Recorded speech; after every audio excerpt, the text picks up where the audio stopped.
नमस्कार दोस्तों, स्वागत है आपका। दोस्तों आज के इस वीडियो में हम डिस्कस करने जा रहे हैं सोर्सेस ऑफ कॉन्स्टिट्यूशन को। दोस्तों जैसा कि आपको पता होगा कि हमारा जो संविधान है वो किसी एक कंट्री से नहीं बल्कि कई सारे कंट्री से इन्फ्लुएंस्ड है। मतलब कि जो हमारे ड्राफ्टिंग कमेटी के मेंबर्स थे जिनके ऊपर संविधान लिखने की जिम्मा सौंपी गई थी, जिसकी अध्यक्षता डॉक्टर बाबा साहब भीमराव अम्बेडकर कर रहे थे, उन्होंने पूरे दुनिया में जितने भी तरह का संविधान था उसका अच्छे तरीके से अध्ययन किया और अध्ययन करने के बाद उन सब पूरे का निचोड़ को भारत के संविधान में डालने की कोशिश की। तो दोस्तों इस वीडियो के माध्यम से हम जानने की कोशिश करेंगे कि भारत के संविधान में कौन कौन से फीचर किस कंट्री के कॉन्स्टिट्यूशन से लिया गया है। सो दोस्तों वीडियो काफी ज्यादा इंफॉर्मेटिव एंड इंटरेस्टिंग होने वाली है। सो वीडियो को लास्ट तक देखें। आइए दोस्तों वीडियो को स्टार्ट करते हैं। दोस्तों सबसे पहला जो इम्पोर्टेंट सोर्स है इंडियन कॉन्स्टिट्यूशन का वो है गवर्नमेंट ऑफ इंडिया एक्ट 1935। दोस्तों यहाँ से काफी सारे इंपॉर्टेंट फीचर्स को लिया गया है, जैसे कि फेडरल स्कीम्स को यहाँ से लिया गया है। दोस्तों फेडरल स्कीम्स का मतलब जैसे कि division of power between centre and state, आप देखते हो इसे शेड्यूल 7 में भी मेंशन किया गया है। दूसरा है दोस्तों वो है ऑफिस ऑफ गवर्नर, ये भी लिया गया है गवर्नमेंट ऑफ इंडिया एक्ट 1935 से। तीसरा है वो जुडिशियरी हो गई। दोस्तों मैं यहाँ पे बता दूं इंडिया में जुडिशियरी है वो 3 टियर जुडिशियल सिस्टम है, जिसके सबसे टॉप मोस्ट पोजीशन पे सुप्रीम कोर्ट है, उसके नीचे हाई कोर्ट है और सबसे नीचे सबऑर्डिनेट कोर्ट्स है। अगला जो फीचर है दोस्तों वो है पब्लिक सर्विस कमीशन का, वो भी लिया गया है यहाँ से। और फिर है एडमिनिस्ट्रेटिव डिटेल्स। और अगला जो एक काफी इंपॉर्टेंट है वो है इमरजेंसी प्रोविजंस। दोस्तों मैं यहाँ पे आपके साथ डिस्कस कर दूं कि दोस्तों इमरजेंसी 3 तरीके का होता है। पहला हो गया नेशनल इमरजेंसी जो कि आर्टिकल 352 में है। दूसरा स्टेट इमरजेंसी जिसे प्रेसिडेंट रूल भी कहा जाता है, ये है आर्टिकल 356। और तीसरा है फाइनेंशियल इमरजेंसी, वो आर्टिकल 360 में है। दोस्तों दूसरा जो सबसे ज्यादा इंपॉर्टेंट सोर्स है वो है ब्रिटिश कॉन्स्टिट्यूशन। दोस्तों आइए एक एक करके इसके फीचर्स को देखते हैं। सबसे पहला है वो है पार्लियामेंट्री फॉर्म ऑफ गवर्नमेंट। जैसा कि हमको पता है दोस्तों इंडिया में पार्लियामेंट्री फॉर्म ऑफ गवर्नमेंट है एंड इसको लिया गया है ब्रिटिश कॉन्स्टिट्यूशन से। दोस्तों डेमोक्रेसी में जनरली 2 तरीके की गवर्नमेंट होती है, एक तो पार्लियामेंट्री फॉर्म ऑफ गवर्नमेंट और दूसरा होता है प्रेसिडेंशियल फॉर्म ऑफ गवर्नमेंट। तो दोस्तों प्रेसिडेंशियल फॉर्म ऑफ गवर्नमेंट जो है वो यूएसए में पाया जाता है।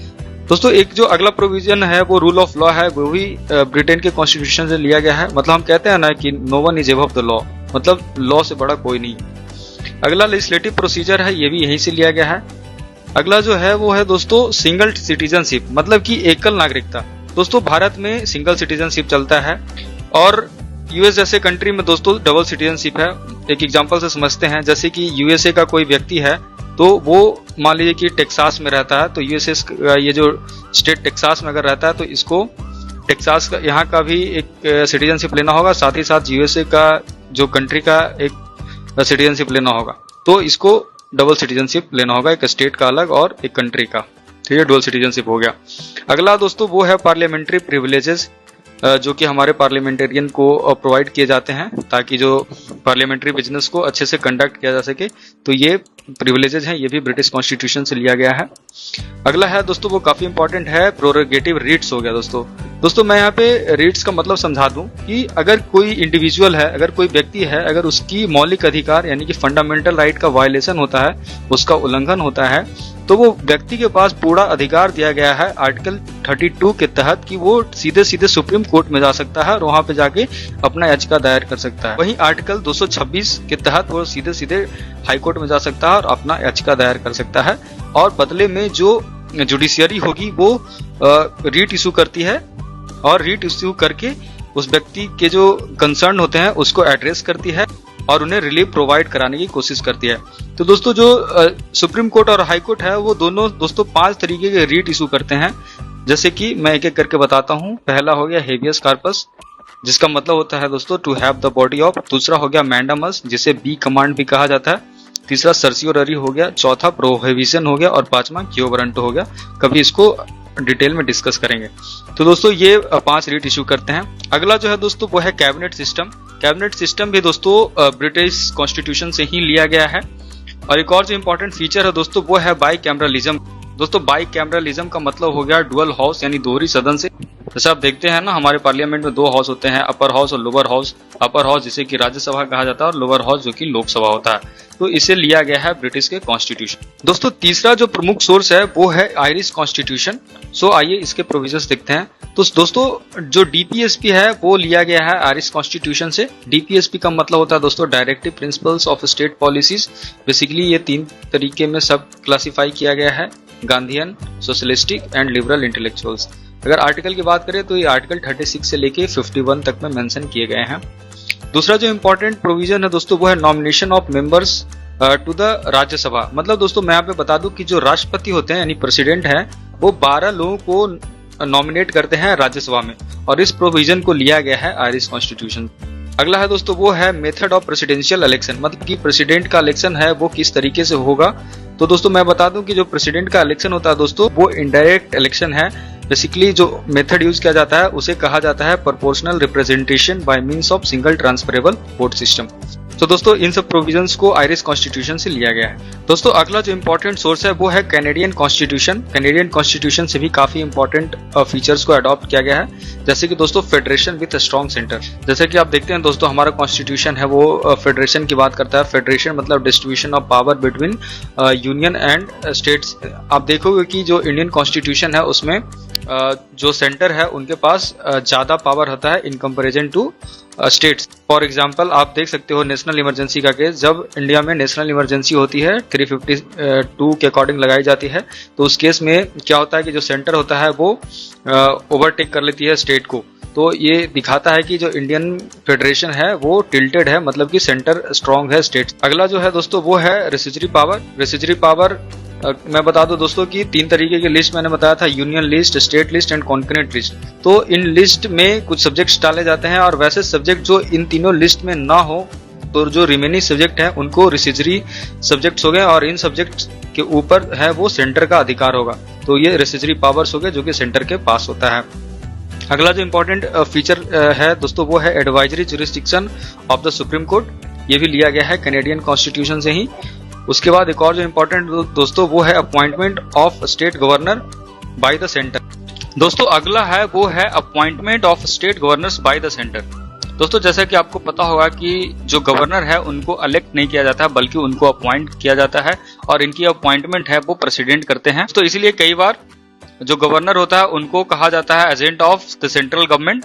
और दोस्तों कई बार देखा जाता है कि जो चीफ मिनिस्टर होते हैं स्टेट के और जो गवर्नर होते हैं अगर ये अलग अलग पार्टी से बिलोंग करते हैं तो इनके बीच में एक कॉन्फ्लिक्ट ऑफ इंटरेस्ट हमेशा बना रहता है।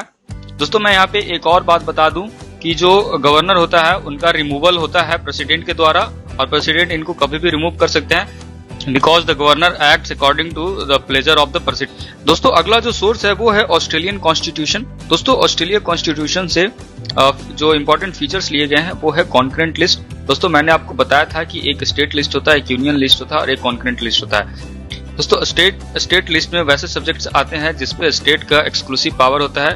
यूनियन लिस्ट में वैसे सब्जेक्ट्स को रखे जाते हैं जिसमें यूनियन का एक्सक्लूसिव पावर होता है, और जो कंकरेंट लिस्ट वाले सब्जेक्ट होते हैं दोस्तों उस पे स्टेट और सेंटर दोनों का सामान्य रूप से अधिकार होता है, जैसे कि एजुकेशन हो गया। सो दोस्तों जो कंकरेंट लिस्ट है उसको ऑस्ट्रेलिया के कॉन्स्टिट्यूशन से लिया गया है। सो दोस्तों एक और जो इंपॉर्टेंट फीचर है वो है joint sitting of 2 houses of parliament. So basically दोस्तों यहाँ पे हम थोड़ा सा ज्वाइंट सिटिंग को एक्सप्लेन करते हैं। तो दोस्तों बेसिकली जब कोई भी बिल है वो एक्ट तभी बनता है जब वो पहले अगर लोकसभा से रेज हुआ है तो वो राज्यसभा में जाता है, अगर राज्यसभा से रेज हुआ तो वो लोकसभा में जाता है, उसके बाद फिर प्रेसिडेंट के पास जाता है, और प्रेसिडेंट जब इसको असाइन करते हैं, इसको असेंट देते हैं, तो वो जो बिल है वो एक्ट बनता है। तो अगर लोकसभा ने बिल पास किया है, अगर राज्यसभा उसको पास नहीं करता है, या फिर राज्यसभा ने बिल को पास किया है अगर उसको लोकसभा आगे पास नहीं करता है, तो आपस में जिसकी वजह से एक डेडलॉक क्रिएट हो जाता है। तो उसी डेडलॉक को रिजॉल्व करने के लिए, उसी डेडलॉक को खत्म करने के लिए दोस्तों ज्वाइंट सिटिंग बैठाया जाता है। तो ये जो कॉन्सेप्ट है इसको ऑस्ट्रेलिया के कॉन्स्टिट्यूशन से लिया गया है दोस्तों। और दोस्तों ज्वाइंट सिटिंग जो बुलाता है वो प्रेसिडेंट होते हैं, और ज्वाइंट सिटिंग की जो अध्यक्षता करते हैं वो होते हैं स्पीकर ऑफ लोकसभा। अगला जो इंपॉर्टेंट फीचर है दोस्तों वो है freedom of trade, commerce and intercourse. दोस्तों इसको भी ऑस्ट्रेलिया के कॉन्स्टिट्यूशन से ही लिया गया है। तो आइए दोस्तों अपना अगला important source of Indian constitution को डिस्कस करते हैं। दोस्तों हमारा अगला जो सोर्स है वो अमेरिकन कॉन्स्टिट्यूशन है, जिसको the most important source for Indian constitution कह सकते हैं, क्योंकि इससे काफी इम्पोर्टेंट फीचर को लिया गया है इंडियन कॉन्स्टिट्यूशन में, जिसमें सबसे ज्यादा मोस्ट इम्पॉर्टेंट है वो है फंडामेंटल राइट, यानी कि मौलिक अधिकार। अगला जो इम्पोर्टेंट फीचर जो लिया गया है वो है इंडिपेंडेंस ऑफ जुडिशियरी है। मतलब दोस्तों कि आप देखते हो कि हमारे यहाँ जो जुडिशियरी है वो काफी इंडिपेंडेंट होके एकदम निष्पक्ष रूप से अपना जजमेंट देती है। तो ये वाला जो कॉन्सेप्ट है इसको अमेरिकन कॉन्स्टिट्यूशन से लिया गया है। अगला दोस्तों जो one of the most important feature है जिसको लिया गया है इंडियन कॉन्स्टिट्यूशन में दोस्तों, वो है जुडिशियल रिव्यू। दोस्तों जुडिशियल रिव्यू का मतलब हुआ बेसिकली दोस्तों कि जुडिशियरी के पास ये अथॉरिटी होती है कि वो जो लेजिस्लेटिव एक्शंस हैं उसको एक बार चेक कर सके, उसको रिव्यू कर सके। जैसे मान लो पार्लियामेंट में कुछ लॉ बनाए गए, तो वो जो लॉ है वो लोगों के हित में कितना सही है कितना गलत है, इसको रिव्यू करने की अथॉरिटी जो जुडिशियरी को मिलती है वो लिया गया है अमेरिकन कॉन्स्टिट्यूशन से ही दोस्तों। सो अगला है वो है पोस्ट ऑफ वाइस प्रेसिडेंट। तो वाइस प्रेसिडेंट का जो पोस्ट होगा दोस्तों वो भी लिया गया है अमेरिका के कॉन्स्टिट्यूशन से ही। और मैं यहाँ पे बता दूं दोस्तों कि जो वाइस प्रेसिडेंट होते हैं वो राज्यसभा के एक्स ऑफिशियो चेयरमैन होते हैं। अगला है दोस्तों वो है removal of supreme court and high court जजेस। ये भी काफी इंपॉर्टेंट फीचर है कि जो हाई कोर्ट और सुप्रीम कोर्ट के जजेस होंगे इनको कैसे रिमूव किया जाए। एक और जो काफी इंपॉर्टेंट प्रोविजन है दोस्तों वो है impeachment of president. Impeachment of president मतलब प्रेसिडेंट को कैसे हटाया जाए, इस वाले प्रोविजन को भी लिया गया है अमेरिका के कॉन्स्टिट्यूशन से। आर्टिकल 61 है वो डिफाइन करता है इम्पीचमेंट ऑफ प्रेसिडेंट। सो दोस्तों अगला जो इंपॉर्टेंट सोर्स है वो है रशियन कॉन्स्टिट्यूशन। आइए देखते हैं रशियन कॉन्स्टिट्यूशन से क्या क्या लिया गया है। सबसे पहला दोस्तों फंडामेंटल ड्यूटीज। फंडामेंटल ड्यूटीज को लिया गया है रशियन कॉन्स्टिट्यूशन से दोस्तों। और दोस्तों मैं यहाँ पे बता दूं कि जो फंडामेंटल ड्यूटीज है उसको ऐड किया गया है 42nd अमेंडमेंट एक्ट जिसको 1976 में हुआ था ऑन द रिकमेंडेशन ऑफ स्वर्ण सिंह कमेटी। अगला जो इंपॉर्टेंट फीचर है दोस्तों वो है आइडियल्स ऑफ जस्टिस, जिसे रशियन कॉन्स्टिट्यूशन से लिया गया है। इसमें दोस्तों आपके आ गए हैं सोशल जस्टिस, इकोनॉमिक जस्टिस और पॉलिटिकल जस्टिस। सो दोस्तों ये जो फीचर है वो इन्फ्लुएंस था रशियन रेवोल्यूशन से, जो कि 1917 से लेके 1923 तक हुआ था। दोस्तों फ्रेंच कॉन्स्टिट्यूशन से जो लिया गया है वो है ideals of liberty, equality and fraternity. दोस्तों ये जो था वो इन्फ्लुएंस था फ्रेंच रेवोल्यूशन से, जो कि 1789 में हुआ था। दोस्तों अगला जो एक और इम्पोर्टेंट सोर्स ऑफ कॉन्स्टिट्यूशन है वो है साउथ अफ्रीकन कॉन्स्टिट्यूशन। तो दोस्तों आइए देखते हैं यहाँ से क्या क्या लिया गया था। तो पहले तो दोस्तों election of member of Rajya Sabha, मतलब कि राज्यसभा के मेंबर कैसे इलेक्ट करे जाएंगे, उसका प्रोविजन भी यहीं से लिया गया था।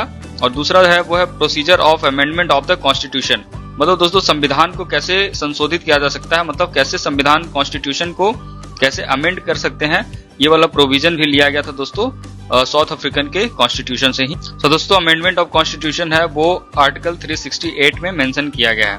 Last but not the list जो सोर्स ऑफ कॉन्स्टिट्यूशन है दोस्तों वो है जापानीज कॉन्स्टिट्यूशन। तो दोस्तों जापानीज कॉन्स्टिट्यूशन से लिया गया है प्रोसीजर एस्टैब्लिश्ड बाय लॉ। तो दोस्तों इसका मतलब समझते हैं, मतलब दोस्तों कि कोई भी लॉ पार्लियामेंट पास करती है तो क्या वो प्रॉपर प्रोसीजर के थ्रू पास हुई है कि नहीं, ये मतलब हुआ प्रोसीजर एस्टैब्लिश्ड बाय लॉ का। और दोस्तों ये जो है ये जापानीज कॉन्स्टिट्यूशन से लिया गया है। सो दोस्तों ये था सोर्सेस ऑफ इंडियन कॉन्स्टिट्यूशन जो कि मैंने आपके साथ डिस्कस किया। आई होप दोस्तों आपको वीडियो इन्फॉर्मेटिव लगा होगा। अगर आपको ये वीडियो अच्छा लगा तो प्लीज वीडियो को लाइक करें और अपना रिव्यूज को कमेंट सेक्शन में जरूर लिखें। दोस्तों अगर आप इस चैनल पर नए हो तो प्लीज चैनल को सब्सक्राइब करें एंड अपने फ्रेंड सर्कल में शेयर करें, because sharing is caring. So thank you दोस्तों, मिलते हैं अगले वीडियो में। Thank you.